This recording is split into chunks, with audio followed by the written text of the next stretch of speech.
ఆయనకంటే అదృష్టం లేదు, ఈ చర్చ అది చూసి అదృష్టం, ఆయన వెళ్ళిపోయాడు. కానీ ఆమెకి అదృష్టం ఇచ్చాడు కానీ దేవుడు చక్కగా చూడడానికి. ఎందుకంటే వాళ్ళు ఆర్యోటలో మంచి చర్చి కట్టాలని కలలు అంటూ ఉండేవాళ్ళు, కానీ అది వాళ్ళ వల్ల అవ్వలేదు. కానీ దేవుని ఏర్పాటు వాళ్ళ అల్లుని ద్వారా ఈ గ్రామాన్ని ప్రేమించి ఒక చక్కని మందిరం కట్టడానికి సహాయం చేశారు. ఆయన చనిపోయిన తర్వాత ఆమెకి ఇంకా మానసికమైన బాధ వచ్చేసింది అన్నమాట. ఎందుకంటే మరి ఆయన భర్త కాబట్టి భరించాడు, అందరూ భరించలేదు కదా. మా ఇంటికి వచ్చింది 3 రోజులు ఉన్నది, ఏం మాట్లాడుతుందో తెలియడం లేదు అసలు.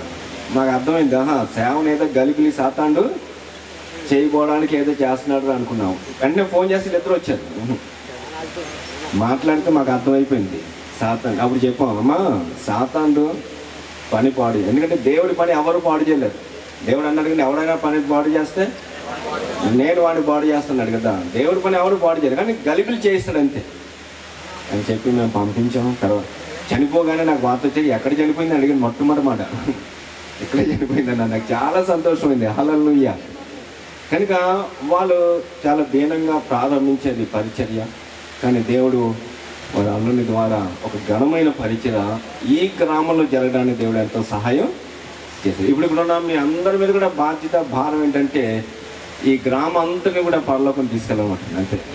అందుకంటే మనం చేసేది ఏది లేదు, ఏమైనా ఇవ్వచ్చు, ఏమైనా చేయొచ్చు, కానీ పరలోకం మనం ఎవరిని కూడా తీసుకెళ్ళాం. కానీ సువార్త ప్రకటించబడినప్పుడు సువార్తలో ఉన్న శక్తి ఒక వ్యక్తిని రక్షిస్తుంది. వారు రక్షించబడితే వారు పరలోకానికి వెళ్తారు. కనుక ఈ మందిరం, ఈ ఆయోటం అంతటి కూడా పరలోక గవినిగా దేవుడు చేయాలన్నది మా ఆశ. అలాంటి చక్కని పరిచయం రాబోయే దినాల్లో వారు విడిచి వెళ్ళిన పరిచయను బిడ్డలు కొనసాగించి ఈ గ్రామం అంతటి కూడా దేవుని సన్నిధికి నడిపించే కృప దేవుడు వారికి అనుగ్రహించాలని కోరుతూ నేను ఈ మాటలు ముగిస్తున్నాను.